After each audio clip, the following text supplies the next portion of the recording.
Hi everyone, I hope you're doing awesome. Today I want to show you a little bit about the apple core shape. I think I've fallen in love with it. They're so cute and so much fun. They all fit together like a wonderful jigsaw puzzle. Now, first thing I'm going to do is start with my fabric. Of course, this has already been pre-washed and ironed because I don't want it to shrink or for the color to bleed. I do have 4 layers of fabric. One thing I like to do is I like to cut these on the bias because of all the curves. So this will help it so that when you're trying to fold over, it will bend more. Now, I actually did not create a template to go with this, but what I will do is just eyeball it as an outline. Let's see, this is about 1/2 inch around. And I'm sorry for you guys that need like exact measurements and stuff. You could make a template, just go 1/2 inch around it all the way. So you can see here, I am just going around that. I'm gonna make this a little bigger. Okay, I think I like that shape. And of course you could lay out the next one and draw it and then cut them all at the same time. So what I'm gonna do is I'm just gonna cut that here on the outline, of course.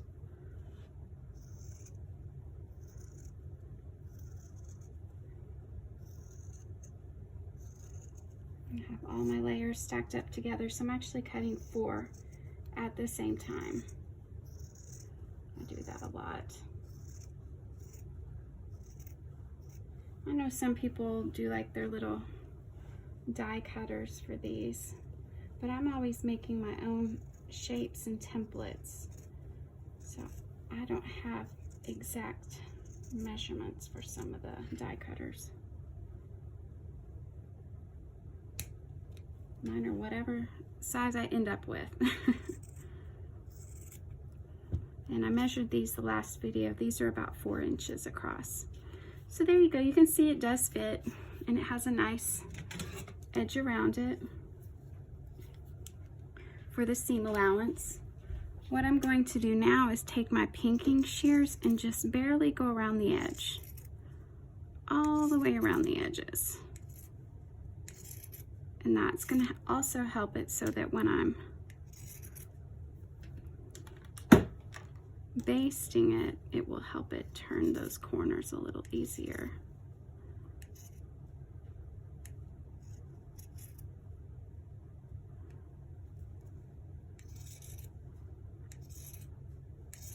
Sorry, I should have had a few of these done already so I could show you.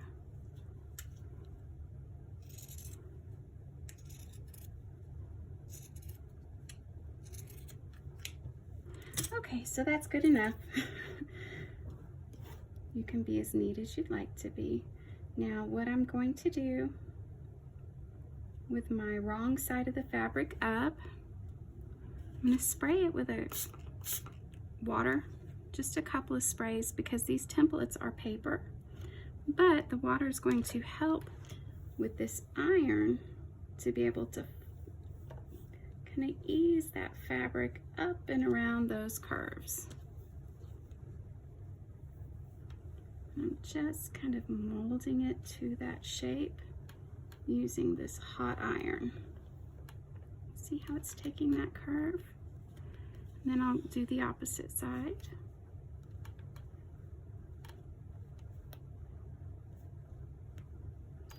Just kind of work with it.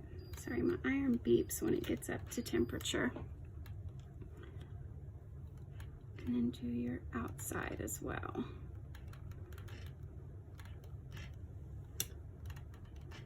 Get that all squished up there.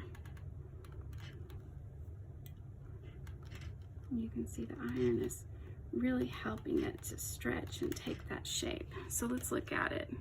So it looks good. I'm going to do this side a little better.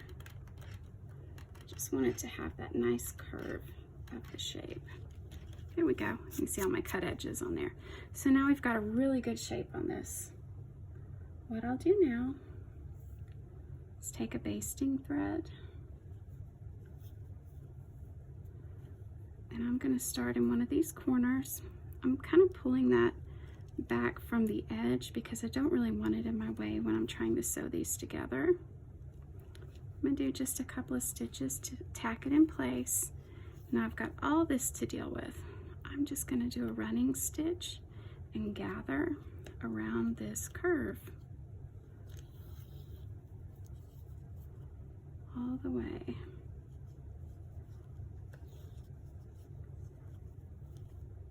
And this is kind of tricky sometimes. You just want to make sure it stays on this paper and in the right shape for your next part of putting it together.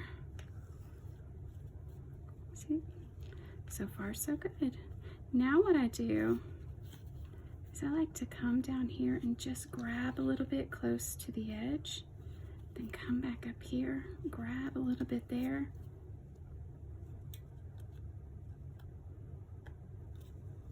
See how we've got that little zigzag? Now, we finished here. I'm going to come up to the opposite corner, and it kind of finishes that zigzag off. But what it's also doing is really holding it tightly to the center of this apple core and into the correct shape. So then I'm just going to gather around to this side, pull it tight, put a couple of stitches here, and then I have basted apple core pieces. I hope this video has been helpful. If you like it, please hit the thumbs up button. If you want to see more videos like this, please subscribe. Make sure that your notifications are turned on so that you are aware of all new videos. Thank you so much for watching, and happy sewing!